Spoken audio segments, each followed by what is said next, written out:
Hello, friends. Welcome to She Wonders Why. I'm Andrew with the Banks. Now, today's guest is a favorite of mine because, well, he's just an awesome human being, first of all. But second of all, we have been participating in a letter exchange on the platform letter.wiki. It's a website where you can exchange letters on a certain topic. I began a conversation with Liam Bright, asking him about critical race theory. If you haven't had a look at our exchange, I would suggest you to just browse what we've written because we discuss quite heavily the topic found within those letters in this chat. So Liam and I thought it might be a good idea to talk about this letter exchange and what we learned from it and any unanswered questions. And yeah, it was a really enjoyable discussion. I hope you guys like it. I would love to know what you think about this particular subject. I know critical race theory is a bit of a hot topic. So yeah, please leave a question or a comment and subscribe if you haven't yet. Without further ado, here is Liam. All right, I was asking you about your piece on the Rona. Yes, so I was saying that that piece was kind of inspired by some problems I had both with how, at least reportedly, my government was responding to Rona. I'm in the UK, but more than just that, really kind of by how some reporting on COVID-19 and a response to it was going. Where and I don't necessarily blame journalists for this, or even well, maybe I do blame the government, but I don't necessarily blame journalists for this. But right now we're having to deal with a new thing. There's a lot of new information coming in, and it's in many ways unprecedented. I mean, it's literally a new disease, and so sort of a lot of people are having the worry that like it's so new and so unprecedented that like we can't possibly plan for the future very well, and that was leading them to sort of doubt some of the better plans which I think are currently available. And so I tried to write a piece along with a colleague of mine on the School of Economics where we sort of tried to say that like even in the face of like a lot of uncertainty, you can still respond sensibly. Like there are still things you can do which are sort of well-grounded, rational means of responding to very heavy uncertainty. So I hope at least I hope it to sort of at least get some he sort of shed some light on how that could be, and hopefully that will help people out when they think about like what can be done here. So that was the goal there. Okay, well, can you share like one of your best points?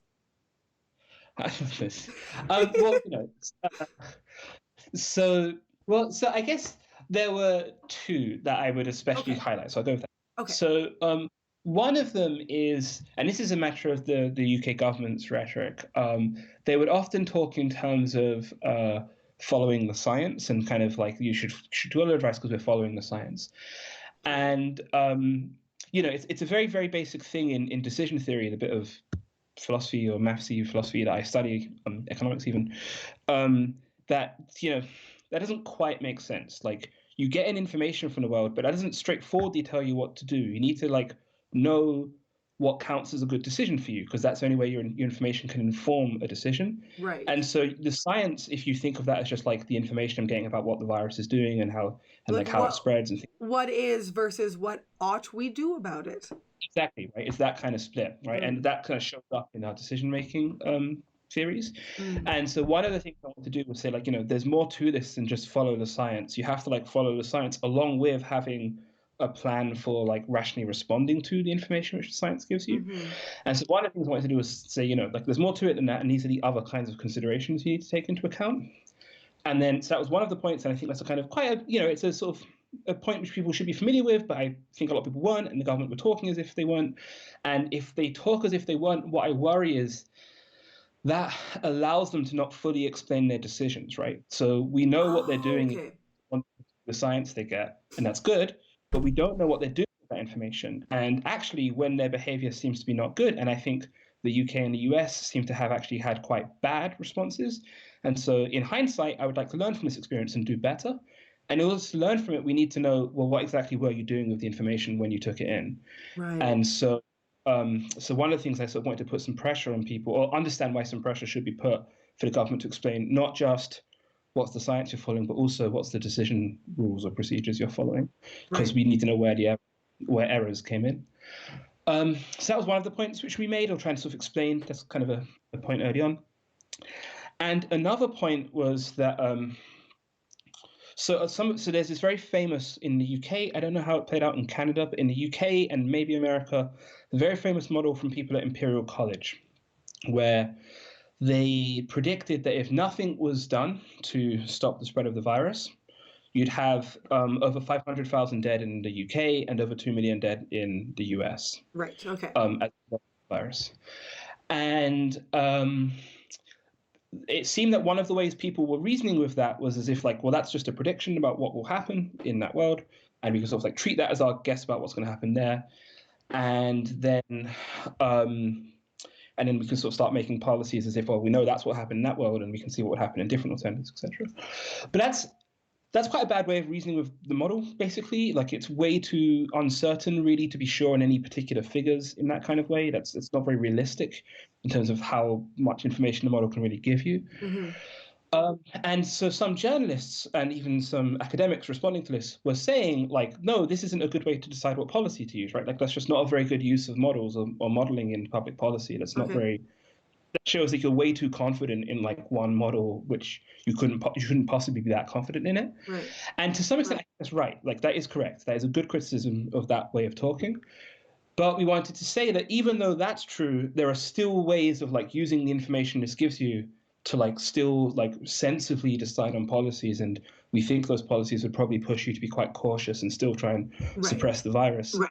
Even if you didn't know that was the exact figures. And so we want to sort of agree with that criticism, but say, nonetheless, there are still like sensible reasons to use this information to motivate you to kind of suppress the virus. Right. So that was, so, you know, we're not epidemiologists. Me and the other author, we do decision theory. And so the thing we're expert on is like how to use models and convert them into decisions. We can't really say what's a good model or not. So if it's just a bad model, it's a bad model. We don't have the expertise for that. Right. But we at least want to say that, you know, you can do something of this if it is a good model. Right. And so would it be good to have multiple models to sort of look at? Yeah. So there's a few things. Like, one thing, like, yeah, you should probably just like try out lots of different models, try out lots of different parameterizations of the model, look at different initial conditions and assumptions you can make in the model. Right. Also try and expand the use of the models to include different things. Now, there's a complication there because it gets more complicated and takes more time. Of course, you know, we need policy now. So, you know, you can't do it forever. And so those are things you should try and do. And we also think, and we go into detail on this in the blog post, but you can find ways to kind of represent your uncertainty, and once you have that representation of all of the things you don't know, so to speak, all of the things you know you don't know. Of course, you can't have all the things you don't know. Right. We got to be precise here.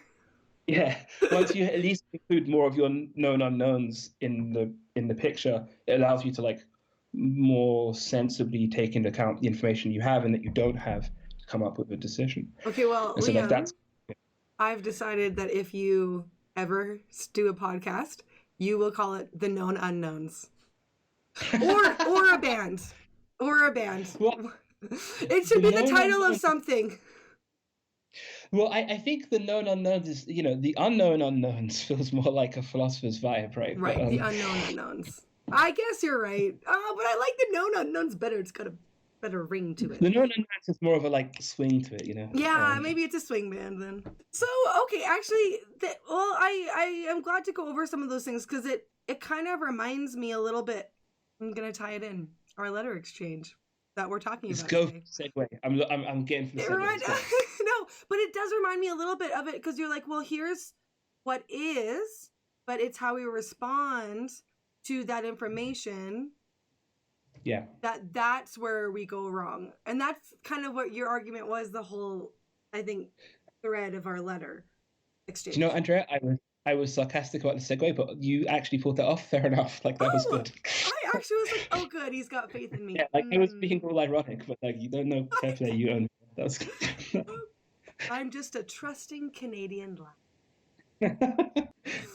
Okay, so, but actually for real though, it does connect, and it okay, so I was there are a couple different ways we could have done a follow-up chat, and I'm going to talk about them right now.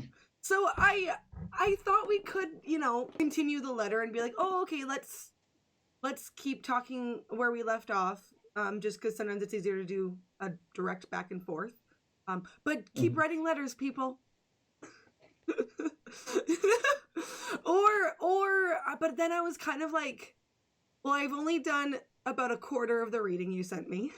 I wanted to talk to you before then because I'm like, who knows how long it's gonna be. Yeah. So and I could have just been like, let's just continue talking without me reading them. But again, it was a thing I wanted to do myself in order to have an informed conversation with you post letter number 7, I believe. So I decided, okay, I think it would be more interesting anyway, actually, to talk about our experience of this sort of mode of communication / how you were feeling about it, how if it changed your perspective / changed my perspective, that kind of thing. I rather liked it. So as you mentioned, I'd started up an account on this website Letter because I like the way Twitter allows me to talk to lots of people. I enjoy that. But the nature of Twitter is it's hard to have kind of more detailed conversations because it's Twitter. And on the flip side, I have a blog, which we were just talking about, of course, and I really value my blog, but the nature of blog is it's much less like a conversation. It's more like giving speeches. And so, I like the idea of Letter is that I get to have the conversational format of Twitter, but the more detailed nature of the blog. It was a nice compromise between those two ways of doing things. And so I was really happy when he reached out and actually wrote me a letter. So I enjoyed getting to the exchange. Now, as to the actual exchange itself, that was very interesting too. So for one thing, and actually another, I should have doubted you even in the slightest, Andrea. This is a wonderful setup I'm going in.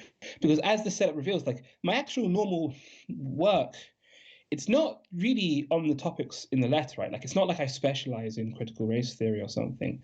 I'm someone who normally I'm doing sciencey philosophy things, right? And so like the decision theory, like that's more representative of what I do. And so it was a chance to kind of try and set down some thoughts I've had for a while, but never really taken the time to like write up in any continuous detail. And so for me, it was really that. I mean, just that in itself, just you prompting me to ask questions, and especially later on in the exchange, one of your challenges is basically like you seem to differ from a bunch of the people who I see who are also inspired by this kind of set of ideas. Like, well, why is that? Like thinking that through was really useful to me, and that helped me understand not just what I believe, but how I relate to other people in the same kind of sphere. So for me, it really helped me like develop and organize my thoughts, and so for me, it was really useful. And that's of course I say for me that's putting emphasis on me, but like really that is because of you, because of your contribution, not just in starting the exchange, but specific questions you asked me and ways you interested put forward. So it was really good. I mean, how did you find it? Okay, so thank you. I know how hard it is for Brits to get the compliments out because you don't want to receive them. So you're like, oh, I gotta give one, and he's probably gonna give one right back. So anyways, thank you for that. So that is good. It's good to hear. I honestly thought you were just like, got it figured out, slapping some stuff down that I already knew. So I had no idea that you said it in my mind, in such a elegant way, slapping some stuff down on a page. That's what I do. But it's something that I feel like I'm being way too informal. Sorry, everyone. This is not a formal question and answer interview. This is just a chat. It's your damn blog. You can be as formal and informal as you please. Yeah. Thank you. Anywho, okay, so focusing back on how I experienced it. Okay, so here's the thing. You are in academia all the time because that's your job. For me, I am a full-time mother of 3 boys, and I don't, even when I'm on Twitter, it's kind of mirroring what you've described a little bit. I feel like it's an engagement, and so it is a bit of like a break from that just taking care of people. It's, oh, I get to engage my mind a bit, but I'm not really engaging on a deep level. So I'm not really sharpening any of my tools from my toolkit from when I was in school back in my undergrad. And I was such a nerd in my undergrad. Like, I loved school. I was so sad to leave. And so I really missed engaging my mind and writing something that I was really like, this is what I think, and it doesn't have any likes or ums. I sort of surprised myself with, oh, I can sort of craft a piece of writing to mean something that I am thinking in a refined way. That's what I found. And Liam, you confused me more. Not It's not your fault. No, it's not your fault. It's me. You made critical race theory make so much sense. Angelica, that was rather my aim, so I retract my apology. You're like, wait, where did I go wrong? Oh no, I absolutely completed my objective. So yeah. So what is the problem, Andrea? So no, what it is black and white things are obviously so much easier to stomach because that's why people do it. And rather than being like, oh, why did you confuse me? I'll start with the things that I am not confused about. So the things that I thought shouldn't be under debate are the structure of power. That makes sense that it doesn't have to be white people in the West is what I'm thinking of. I'm not going to go into the Tang dynasty because I don't know anything about it. But we're focusing on Western Europe and North America. So the invading parties were white people. So it makes sense to me. Like, it's almost illogical and counterintuitive to create a system that does not benefit you. So to me, that makes sense. And I don't think that's a radical claim. And a lot of people do. And so that one, I have for sure come over to your side on that. So like, you convinced me. So that's something that you made clear to me that I was unclear about for the core of critical race. And we moved on, and you did a thought experiment, which I loved. Could you talk about it a little bit? Sure. So the idea of the thought experiment was to explain why it might be that if some of the ideas of critical race theory are sort of relatively uncontroversial when explained, still there might be sort of like bitter dispute apparently centered on critical race theory, even if like some of the core ideas seem uncontroversial. And so I had this thought experiment of the critical toe stubbing theorists, where the thought was that there's this uncontroversial claw, which is that toe stubbing is painful and bad, and it's often caused by table edges. And so there's this theory. There's this table edges are causing this bad thing. Mm-hmm. Okay. And then that's the sort of core claims of the critical toe stubbing theorists, and that was meant to be analogous to like critical race theorists.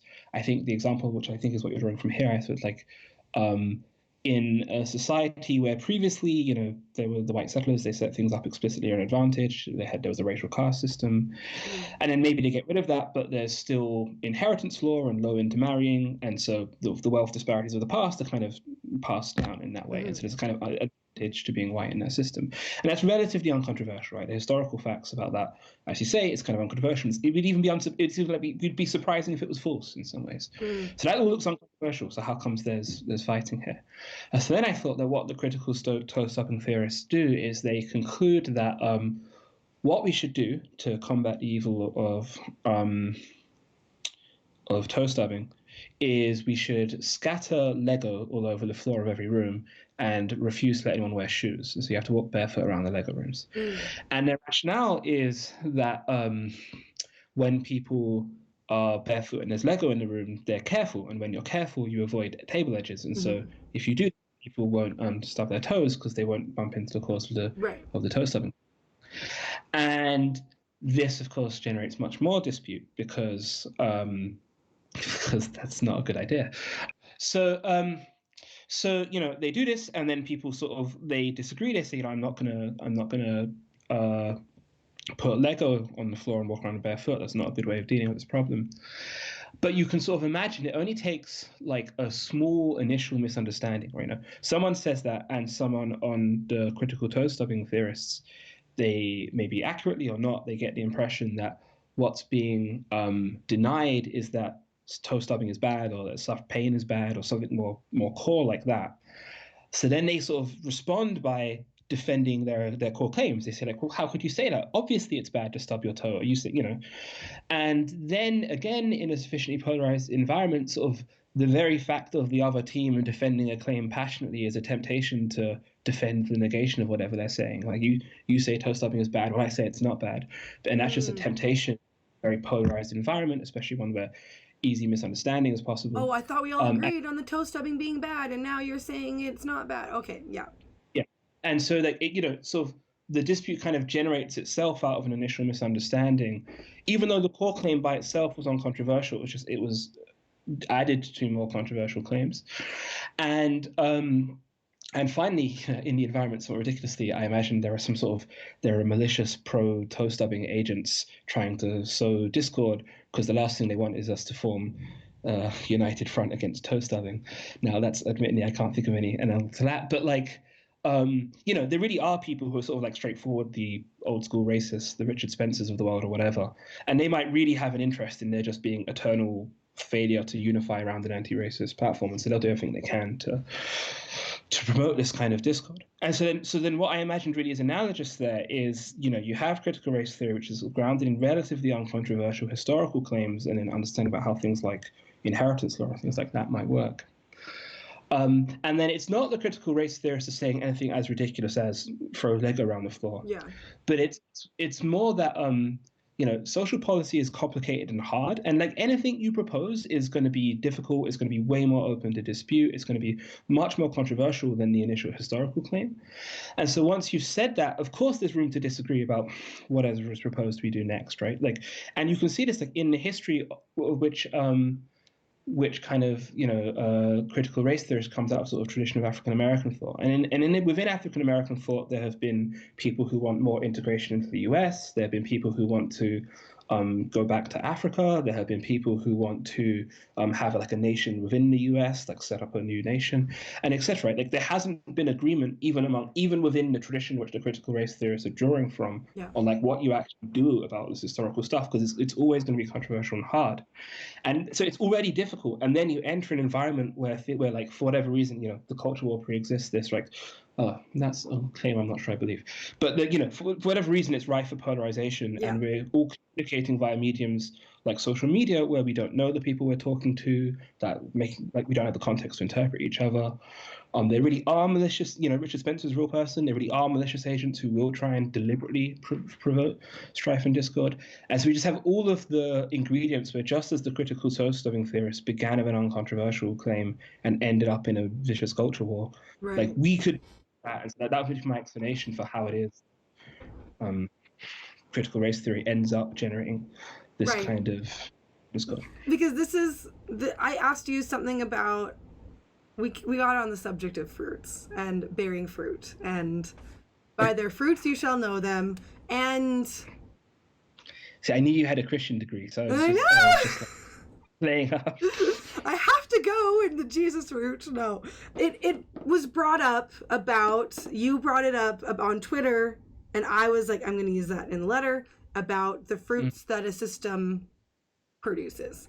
And that was, I think, kind of where this thought experiment came, was your answer to my question of this. And I brought it back to something that I understand. I personally think that like the particular religion that I follow, which is I don't just know about it. I don't have just a degree. I also am a practicing Christian, and although I've looked back and I've looked at the history, I've studied it, I don't think the core tenets of Christianity cause the power to corrupt.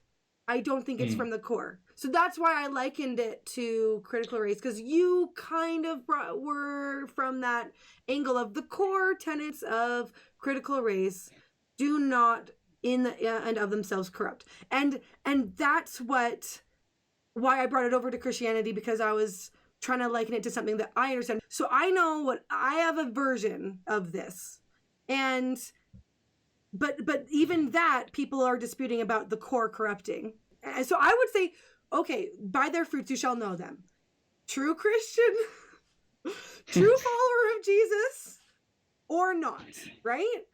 And I am like, okay, so by their fruits you shall know them. So why are you okay? That's where I'm like, where are the fruits of critical race? So I think a few things. So the reason in the letter, which I still believe, I said that I thought there's a core to critical race theory which is basically correct, and then there are many different directions you can go with it. I just mentioned the different schemes African American theorists have proposed in the past. I think basically the core of CRT is just not specific enough, right? It says that that there's racism in, as you mentioned, in the particular historical context. We're discussing racism which puts white people roughly above black people, all things considered. That thing is persistent, long-lasting, difficult to change. And then it also, and it's bad. It's not just neutral. It's saying that thing exists and it's not a good thing. But that even and there's plenty more specific things said about like how that came to be and how that manifests itself and etc. But even once you add in all of those more specific things, there's a lot left open, right? There's just a lot it doesn't yet really decide how exactly you should respond to this, what other ways of arranging things are possible, what actions one might take which are likely to lead to a better state of the world. And so it's precisely that kind of lack of specificity, which means that I just think it's kind of by itself, it can't be a coordination device. Like it won't tell us enough about what we should do that it could get us all to agree on. Oh, you bring up the Stoic principle alongside of it. Okay, yeah. Sorry, I'm getting ahead of like I think you just have to think like you have to respond to how does it move me? Like what would I do?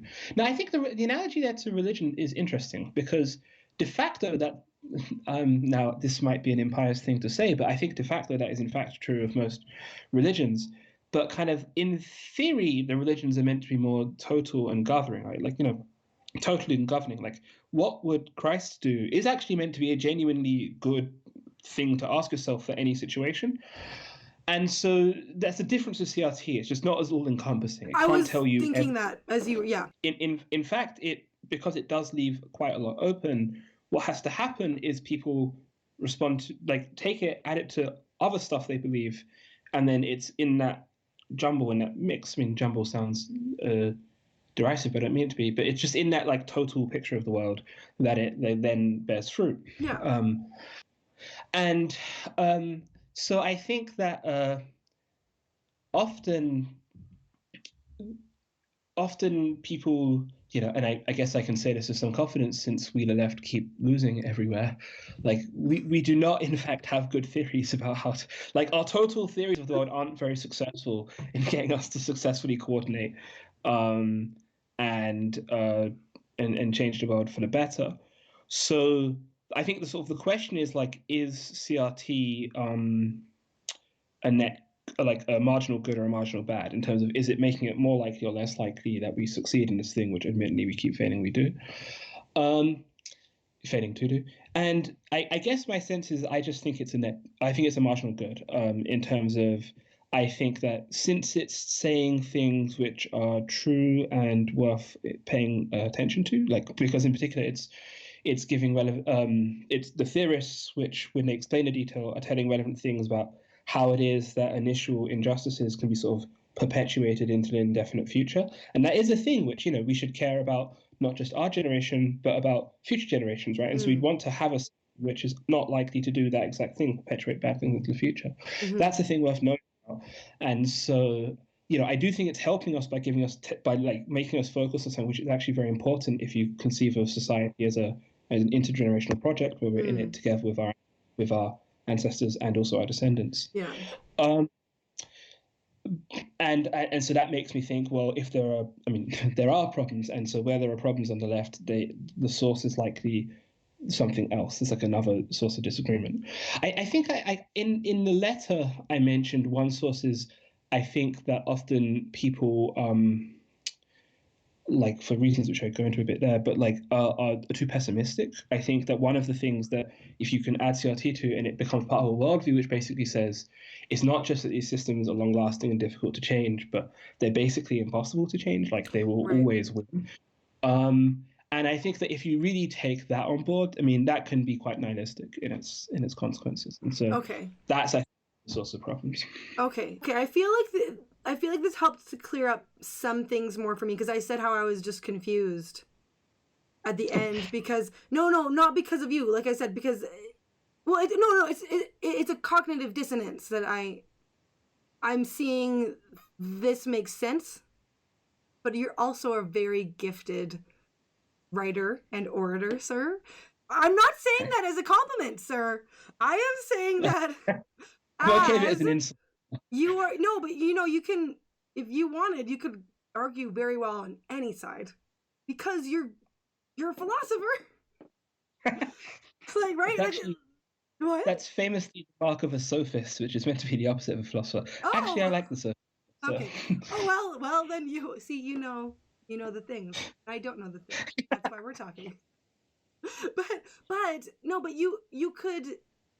You're very good at what you do, and so because of that, I'm like, is this just because Liam is excellent at making an argument, or is it because it's true? No, of course that's true. I mean, one certainly shouldn't say, one shouldn't believe things just because I said them. And more than that, like I'm, especially towards the end. I mean, I was speculating a bit, so it's quite likely that I got a number of things quite wrong. And I don't actually think you did. Like, that's the thing. I don't think that you did. But before, when I was considering, I didn't want to just, and I believe you probably tell this to your students, don't believe it just because I said it.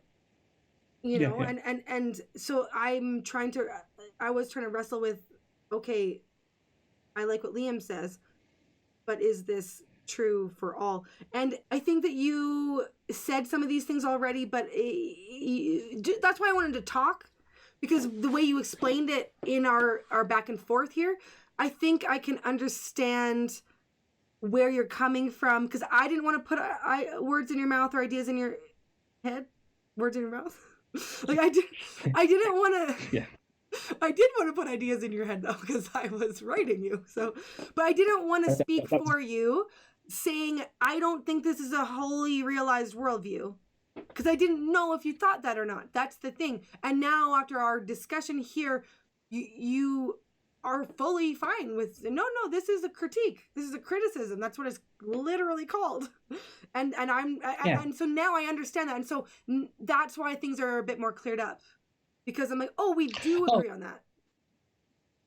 Yeah, no, I quite so. I mean, I should have clarified that before, and thank you for drawing this out. Like, yes, I do think part of what's going on is exactly that. It's the critical race theory could only ever be sort of just one bit of a worldview, and it's just not enough to give you a full picture of all of life, and it's kind of not meant to be, right? So, as I say, it's a critique of the way racial relations have been organized. Right, and people have taken it. I'm gonna bring them in. I'm gonna bring him in. So I'm gonna bring him up. So I know.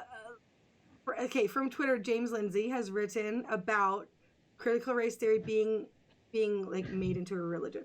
No. I mean, so I think I've read the essay in question, and I don't really. Well, on some level, I agree, and on some level, I agree in terms of,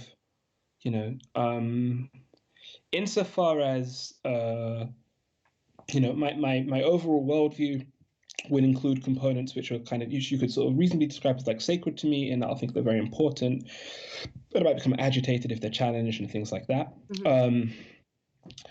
And so for many people, their overall worldview will include elements of critical race theory and related ideas, and they might become agitated if they're challenged. And so to that, I think that's kind of a plausible psychological picture. So if that's what's meant by religion, then I think that's fine. I just think that's quite sort of a minimal notion of religion. Now, James actually, I say James, I'm certainly not on first terms with him. So Dr. Lindsay is... he's more specific than that, right? Like, he doesn't just mean religion just in that sense. He has more specific ideas about what it would amount to.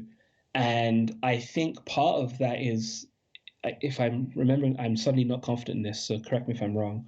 But I think part of that is like a faith-based epistemology, but where the idea is that like you're kind of to accept things because they're sacred writ or because they are the law of our tradition or something along those lines. I think it is, yeah. And stand up to critical scrutiny. And I just don't agree that that's part of the core of this thing. Now, I'm very worried that I'm actually misrepresenting Lindsay there. Well, I don't think he thinks it's the core. See, that's where I need to double check, because I might disagree with our grievance studies friends here, my grievance study friends. So Helen Pluckrose and James Lindsay. But I have spoken with them about theory, and they have their book coming out about a theory and their perspective. And I do want to have a look at it with my letter conversation with you in mind now, because I haven't looked at their book yet. I don't actually think it's out. So I don't think it's out yet. I probably, to what will no doubt make me very unpopular in my bit of Twitter, but I do actually intend to read their book. Okay, well, we should read what we that's good too, though, right? That probably could be defended, but I'm not doing it from anything so noble a motive. It's more that I've had to kind of, it's coming to terms with a fact about me, which is, I've got behind me, I've got all these books on like Stoicism and Confucianism and a virtuous life and whatnot.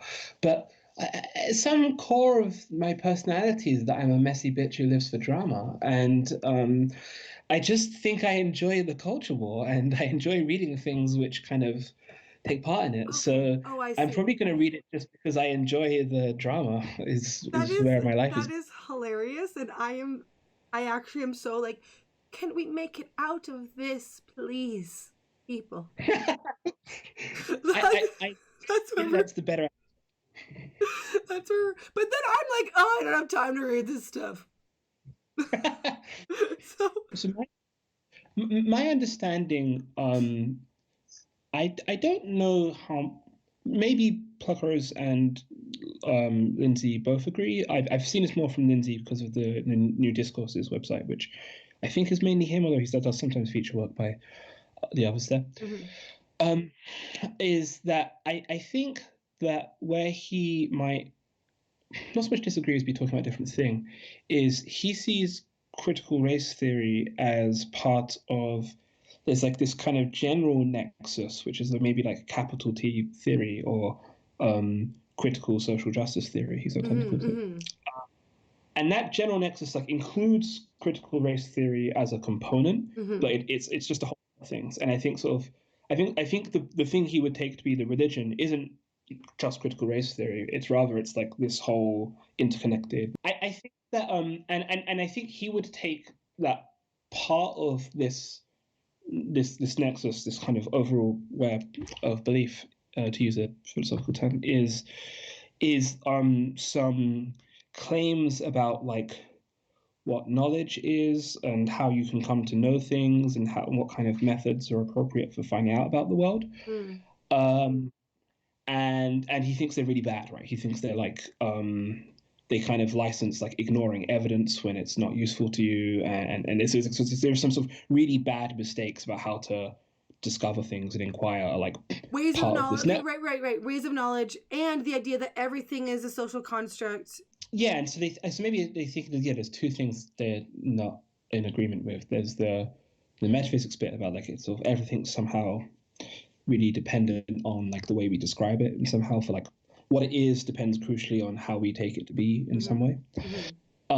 And on the flip side, and I guess maybe related to that, therefore, that a lot of ways of inquiring about how things are, like, well, if you think that like how we decide things are will decide how they are, then it looks like a kind of different thing to like work out how things actually are. Because what you should really do is work out how you want them to be, because then you can sort of will them to be that way. Right. If only you act a kind of way. And so I think they take these ideas to be like core and central to it. And you know, they're not basing it on nothing, and I'm not totally unsympathetic to some of the ideas they're responding to. You know, I do think, for instance, I often use this analogy on the internet, but I think the idea of social constructions is much derided, but like there are some things which are clearly social constructions. So like the question is really just, what does that mean in any one case, and is it plausible here, right? So it seems, you know, there's got to be some sense in which, I don't know, a bridge is a social construction, given that usually it's a group of people who came together and literally constructed it. But there's got to be another sense in which it's not, because if we all decided to like refer to the material the bridge is made out of as concrete rather than wood, it wouldn't change what the bridge is actually made out of, right? Yes, like we 100%. can't change. Right? So like, you know, so it just in individual cases, like working out what's meant by social construction is just going to be difficult, and some ways it's going to be, some senses will be plausible, and other senses won't be. And I tend to think that a lot of the problems of social construction, I tend to think that what's happened is sometimes representing some people's, they found kind of people espousing very implausible versions of it, and attributing that to everyone. Or they're reading implausible, sometimes I think a bit less charitably, they're reading implausible versions into people who could be read as saying a more plausible thing. And so sometimes I disagree with them there, and other times I disagree with them in terms of, I just don't think that the commitment to a kind of like anti-scientific or anti-empirical way of learning about the world is like a core part of this. It just doesn't seem to me a given. Now, I should say the other thing about this, and I don't know what to say this, is it's always possible that what's going on is like they're just talking about a different group of people from me, roughly. And Right. so when they say what's core, they're describing core to other people. And so I'm just like not picking up on the social circles they're responding to or something like that. Right. That could be, but this is, you know, I don't know how to respond to it. Like I speak for me, and it doesn't seem cool to me. And so yeah, no, and I think that that's why I'm so glad that I was able to find someone like you to see that there is a different way of looking at critical race theory, that maybe this other side, this other group of people that, you know, AKA I brought up the idea of you know, the evergreen situation. Like that's what is very often cited, and I cite it because when you see the things, you're afraid of what if this happens again, what's going to happen to society. Like, and I mind you, I must say I've altered my perspective only regarding the idea that the teachers made, like what have they created, because look at the rhetoric that they espoused, and then they took it out, and they said, you taught us this, you know, I heard the chants, I quoted it in our letters, you know, like I brought those things up. But since I've interviewed Jeffrey Sachs about indoctrination theory, and for those of you who don't know what indoctrination theory is, it is the idea that professors you know, indoctrinate their students to believe what they believe, and push away the whatever they believed when they went in. But they have done studies, and it's not true. What you enter in, you kind of leave with, and those who actually do influence are peers, not professors. Yeah. And so so I actually specifically bring up this idea about evergreen, and he says, I think the idea that would make the most sense is that that was the most liberal college in the United States. And so the people who were drawn to that campus were already the personality who were predisposed to believe in these in these theories, And I actually, this is where I would add my own. I think that personality has a lot to do with how fundamentalist you can become. And these particular people had a propensity towards living out the theory quite literally in a very activist sense. And activist, I don't want to, because I was speaking with Aaron on his podcast. He interviewed me and asked me, like, why do you think activism, you kind of have a negative view of activism? And maybe activism is the wrong word, because obviously there are some activists that I am really look up to, like looking in the 60s, you know, like protesting the Vietnam War, or protesting the like so civil rights wise, you know, sorry, not protesting civil rights, protesting for civil rights and whatnot. And I'm not against, yeah, I know. Let me make that very clear. I'm not against activism. I'm just against the idea of, again, the problematizing everything and standing on certain hills to die on. I think there are certain hills we that are worth standing to die on, and the ones, some that were revealed in Evergreen, they were standing on every single hill. I noticed earlier you used that's not a radical idea as a means of expressing like agreement or its plausibility at least. And of course that's interesting because seems like some radical ideas are true, and so right. Yeah. Okay. I don't necessarily, similar to the kind of negative connotations of activists. I don't really share that. Like many activists are good. Well, maybe activism is not the right word that I use. That's why I do want to clarify. It's not that I'm against activism, but I do think that there's a sort of time and a place / idea of choosing the appropriate hill to die on. Does that make sense? Yeah, that does, right? And so one might think that so like, you know, the hill to die on in Evergreen, from what's available that I've seen at least, was the whether or not the day of absence concerned white people leaving campus or black people leaving campus, right? That was at least the sparking event in some sense. They switched. Yeah, usually it would be people of color would leave, and they switched it. Oh, it was people of color. They switched it. Yeah, that was it. Yeah. And said that, like, and that, white people, you leave. Yeah. Yeah. There's more to it. There's so much more to it. Yeah, this is the thing. I think there's a whole history. I you know, largely I think basically I just don't know that much about the situation. Right. But people really have watched this, and they're like, when is this going to happen in my town? I suppose that to sort of relate it to matters where we can say a bit more. You mentioned earlier, you asked, like, well, where do you see the unity emerging? And so what I said in response firstly was that I think by itself, because it's only focused on a particular aspect of the world, critical race theory can't be all that you have to coordinate people. And I should say that there's a couple more things, and one of which, of course, is going to be very controversial and actually would relate to things which Lindsay and Pluckrose and Bogosian say, which is I actually think that a lot of what intersectionality theory is or was meant to do was actually meant to be sort of like to provide a framework for people within a certain kind of political tradition to be able to unify and work together. So the thought was you could have some way of saying that there are problems which face me as, you know, whatever demographic group I'm in, and the problems which face you as whatever demographic group you're in. And we needn't expect those problems to be the same or to be competing, so we don't have to argue about who has the real problems or anything like that. There's not like one axis where, like, if things get better for me, they must get worse for you, or vice versa. Rather, the world's just like throwing up problems of all different sorts all over the place. And what we should do is just kind of like band together to address each of the particular kinds of concerns which address us without feeling the need to compete over who has it worse or something like that.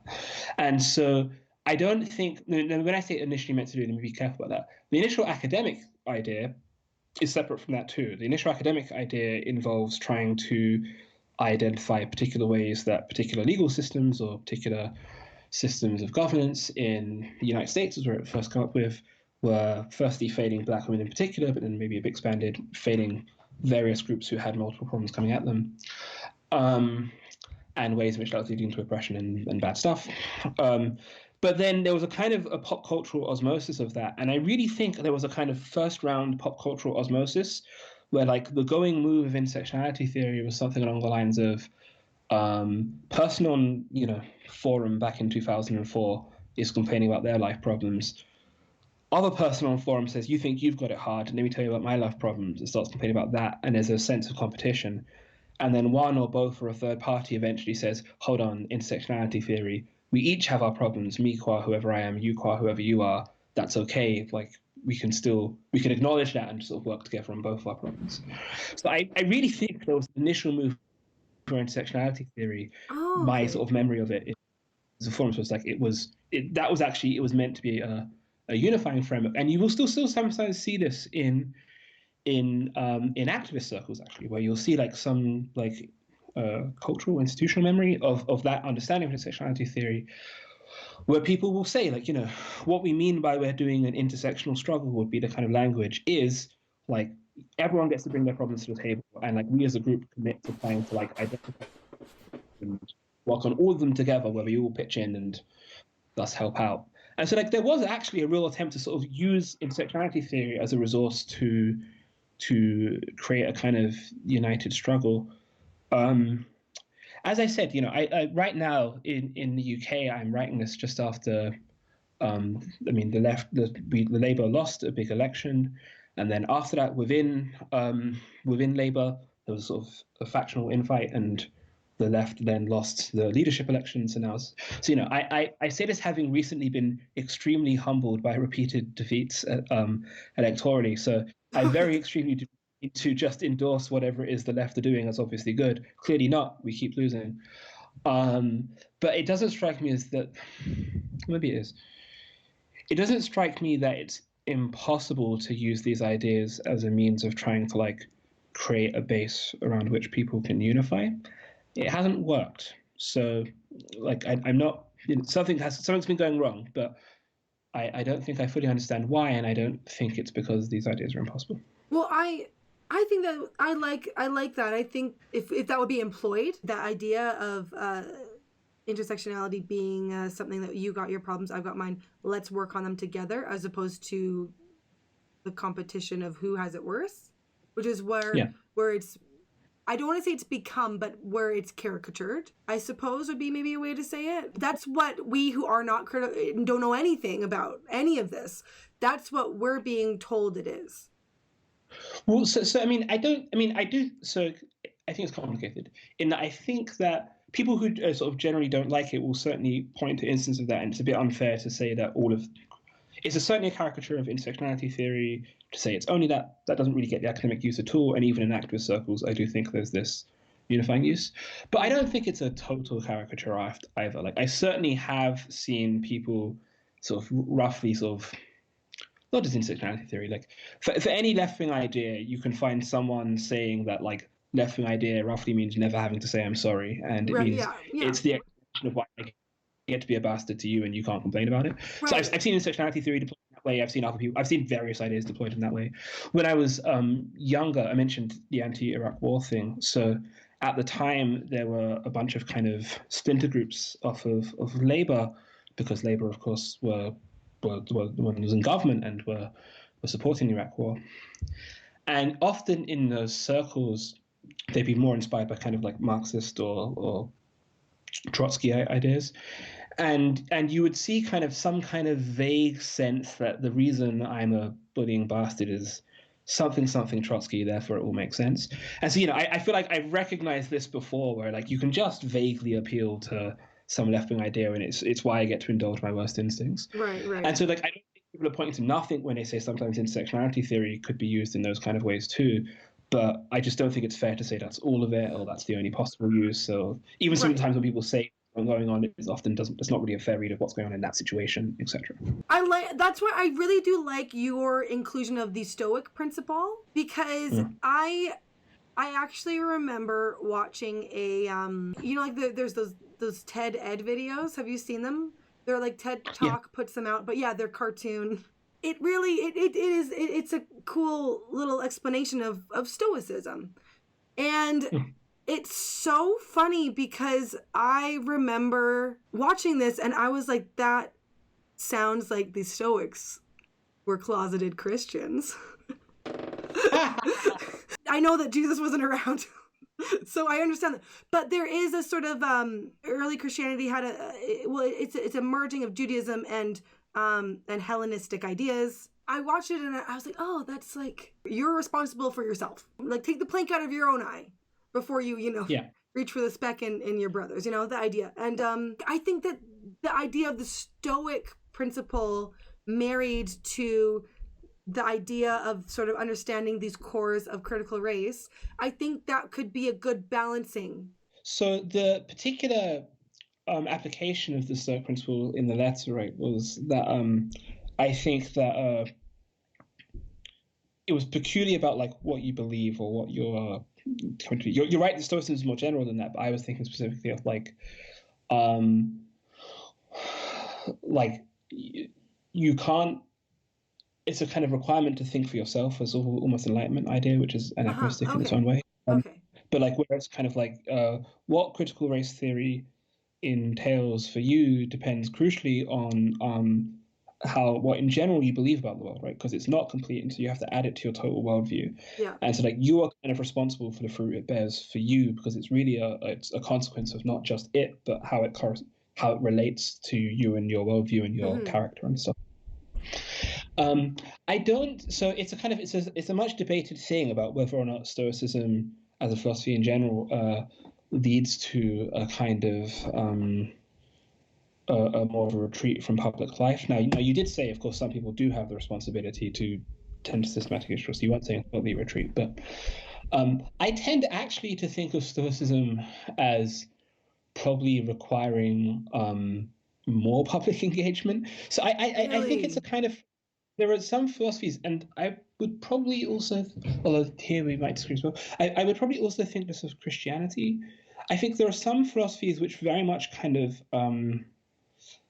discourage like earthly comforts or pleasure seeking in your life, and say kind of like much less important than justice or goodness or morality in general. And part of what justice or goodness or morality means is society being a certain kind of way. And so for Christianity, I tend to see it as the kind of social gospel style understanding of like, well, there's a peculiar social mission which is part of, it's not the only thing, but it's part of being a good Christian. The poor, attending to the poor. E.g., yeah, and for Stoicism, I tend to like, one of the core, you can't be virtuous unless you promote justice. That's a clear part of Stoicism, and I tend to think that therefore means that you just have to kind of devote yourself to promoting the virtue and justice and the good as much as you can. But now, as much as you can, like that's sort of the key. Some people can more than others. Yep, and appropriately they have, to those that have, more should be required, right? Like, so, like the more responsibility you have will do, but you should also, of course, you shouldn't shirk from opportunities to take on responsibilities just because more will be required of you. Right. Insofar as you're able, you should take on those responsibilities and do well. And so that might mean, for instance, you should get involved in activist groups, for instance, because that might be your local way of trying to take on more responsibility, and through that more responsibility, do more good. Okay. And then that might not be the best use of your time. I'm not saying that necessarily is, but just it could be. And so I tend to think of that here too, where I tend to think that, and this might even relate, actually, funny enough, to one of the points earlier, which is, sorry, now we've just segued into what Stoicism. I love Stoicism. This is great. So, I mentioned that one of the ways in which I think critical race theory can go wrong is if there is this kind of injustice is long lasting and difficult to remove, and that can lead to a kind of pessimism which becomes so core that it becomes a kind of nihilism, and that's bad for you. I think Stoicism is actually a really good antidote to that, because Stoicism encourages you to try and the reward of seeking justice isn't that you necessarily expect to win anytime you see it, right? Like, right. Stoicism is about like justice is its own reward, doing the right thing the good thing about doing the right thing is that you've done the right thing, and like that's it, right? You can't expect more than that. Well, that's and kind so of I think why I brought up the idea of it. That's kind of like that Christian type thing. Yeah, like do the I right just thing. totally agree with you then, right? Yeah. Yeah, so I think I misunderstood you, right? So I thought you were saying that maybe it would encourage a retreat, and that's not what you're saying. And if what you meant rather was that what it encourages is like seeing of like, well, look, I'm doing what I can by taking part whatever I'm doing. It's not kind nihilistic. of the line. It's what I can do. Right. Yeah, good. Right. In that case, I agree, and I think that would be why Stoicism. All right. No, sorry, I didn't follow you before. This is what you were saying. I'm just agreeing with you, but I do agree with you. But Stoicism is a very good like component of that. And I just historically, I think it's very interesting that a number of the most famous, interesting with critical race theory, Black liberatory activists have actually been admirers of or confessed Stoics. So Nelson Mandela, very famously, drew on Stoic writings, and Toussaint Louverture in Haiti was really inspired by Epictetus. So there is actually a bit of a link between Stoicism and like Black liberation. So it's not that historically has been the case, and I think it would be good for it to be the case. So again. It's good to put what it is I think the main takeaway I have taken from this chat is that it's not critical race theory should not be the only thing you live your life by. It's a way of critiquing things. And like particular things, right? So you mentioned before, like critical race theory has really been focused on the era following sort of European expansion into the New World and the things that followed. And so while it's not impossible to think of like, well, look, presumably there might have been similar dynamics. Well, I say presumably, that's not true. It's possible that there were similar dynamics in the Roman Empire of conquered peoples. Did similar things play out there? Or it was possible that, Tang Dynasty China, did that exhibit similar patterns, right? So you can ask those questions, and I don't know what the answer would be because I'm not an expert. But really, the focus of the theory certainly has been on like a particular period of the world and a particular set of relations in that time frame and that the bit of the world. And so it's not just that critical race theory isn't meant to be one's total worldview, but like it couldn't be. It just doesn't discuss enough stuff, right? Like it doesn't even really discuss all of the instances of ethnic hierarchy in the world. It just discusses this time frame in this part of the world, and it can be extended to things, but that's creative work. And so I think it's like where you see people basing their actions apparently on, this is what you taught us. I think that was what people said on critical race theory. One will find that it's part of a total nexus of other things. Now that, of course, is something which I do say. I do think like Lindsay and Pluckrose and Boghossian, they do acknowledge that, right? They don't just think it's critical race theory; they think it's a total network. So I disagree with them about what's in that total network. Interesting, though, of course, I've read the New Discourses post on critical race theory. So he has a thing specifically on critical race theory, and to me, it stood out that this is a. I'm going to the website now. You're gonna go in. This is what they came for. Yeah. Well, I'm providing advert for the thing, so you should be happy with me.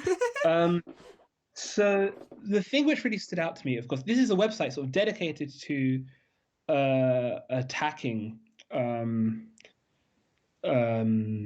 set of ideas here, and I'm not going to be able to unfind it, unfortunately. But there are things in the specific article on critical race theory. Oh, there he is. He's a quote from the first paragraph. There are, of course, many kernels of truth within critical race theory, or that critical race theory is built upon. So even the website, which is like dedicated to attacking this nexus of ideas, does involve like a brief, but like a real sort of acknowledgement. Like, look, it's not all wrong. Like that's right there in the opening, and that does suggest to me that like critical race theory, like the ideas here. I think there's some power to them, there's some truth to them, and they can be integrated in the worldview, which is productive and useful and can be a source of unification for us. And so, if people aren't finding it does that for them in their experience, then, as we discussed, I would encourage them to kind of like to sort of apply the Stoic principle and think, well, what would it mean for me, given what I believe? Set aside what I think of people doing wrong. How could I do better, and how could I use these ideas for the good? And I think if people did that, they would find even professed opponents. They would find those kernels of truth. They would find the true ideas it's built upon, and they would make something of it. And it really could be not in and of itself the only thing we unify around, but part of a unifying a unifying worldview which helps us struggle against the bad things in the world. Yeah. Well, that's what life is. It's a struggle. And then we die. And then we die. Oh man. Okay, so I think this is good. I think this is what I was looking for. A sort of tying off a little bow of that, our little exchange. It's not that I don't want you, if you want to write back, I definitely would be happy to hear more, but because I don't want people to think that they write a couple of letters and then end it off on a podcast and then be done. But I like it that way because I have this ability to do it that way. Oh, certainly, I agree. I mean, I found it really useful, and I found conversations with you really useful in general. Thank you, Andrea.